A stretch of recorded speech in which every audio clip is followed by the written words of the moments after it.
چې کله تاسو د یو کار کې پیشن وي که نه نو ستاسو خوبونه به تختی او دویم تاسو به خوب کم کوئ نو ځکه اباسین صاحب وایي که د عظمت تکل کوي نو پاسه شپې روڼې کا که د عظمت تکل کوي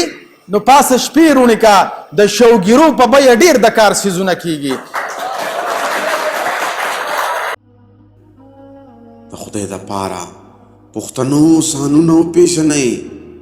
ستاسو دپاره خو به ځان له پیغمبر نه راځي. کم خلک چې پیشنیټ وي نو د هغه کار باره کې هغوی له خوب نه ورځي خوبونه ترې وتښتي نو چې کم کار تاسو نه خوب وتښتی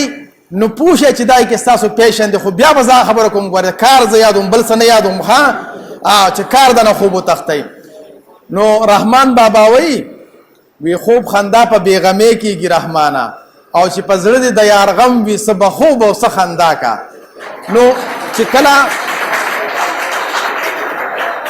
کله تاسو د یو کار کې پیشن وي که نه نو ستاسو خوبونه به تختی او دویم تاسو به خوب کم کوئ نو ځکه اباسین صاحب وایي که د عظمت تکل کوي نو پاسه شپې روڼې کا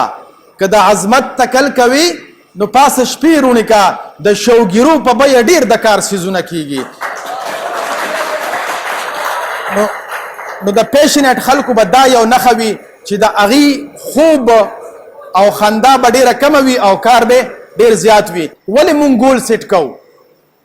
یعنې څه ضروري ده پخواني خلکو به ګول سیټ کول چې دونه غټ غټ اچیومنټس یې کړي دي دا ذهن کې یو سوال راځي. نو د دې ریزن دا دی چې ګول سیټ کولو نه وروستو مونږ ته میجرمنټ اسان شي مونږ ته پیمایش اسان شي چې څونه مونږ لاره طی کړه منزل اړخته او څونه پاتې ده. لکه د مثال په توګه باندې زه راتلمه د سوات نه بیګا نو ما ته پته ده چې د سوات نه په دې ځای پورې یعنې صوابۍ پورې څونه لاره ده فار ایگزامپل 172 کیلومیټر لاره ده. نو چې اوس دا 172 کیلومیټر دا څه شي دا میجرمنټ دی نو چې 172 ده دا خو لا ډېره لاره پاتې ده یاره جي 100 کیلومیټر پاتې شوې 50 کیلومیټر پاتې شوې 25 کیلومیټر پاتې شوې دا میجرمنټ دی. نو مونږ ته پروګرس ډېر اسان شي منزل ته رسېدو دپاره مونږ ته هغه لاره ایزي شي نو ځکه مونږ ګول سیټ کوو. هر هغه کار چې تاسو هغه میجر کولی شئ نو تاسو به خپل پروګرس په اسانه سره معلومولی شئ او که نه شئ میجر کولی نو بیا هغه پروګرس نه معلومیږي. صحیح شو. نو ګول سیټینګ ځکه ضروري دی چې مونږ ته هغه پروګرس په اسانۍ سره معلوم شي. اوس دې کې یو مثال مونږ ورکو چې دوه کسان دي یو ته مونږ وایو چې د ده نوم دی احمد د یو نوم څه دی احمد او د بل نوم دی چلو. چلو یو فرضي نوم دی. چلو نه چا تپوس وکړه چې یاره ستاسو ویژن څه دی د هیلث باره کې نو هغه وایي زه ښه صحت غواړم چې زه ډېر هیلدي یم جسټ دس از ا ویش. خو د احمد نه چا تپوس وکړه چې ستاسو څه ویژن دی د هیلث باره کې نو هغه وایي چې یاره زه اوس د 35 ایرز یم او زه غواړم چې زه د 50 ایرز هم شم نو چې زما ویټ 75 kg وي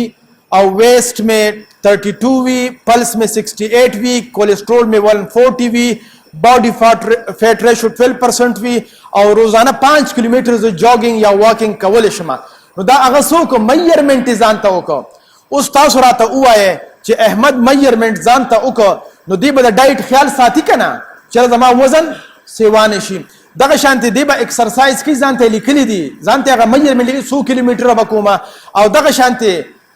لایف سټایل وختي وده کېدل وختي پاسېدل او داسې څیزونه نه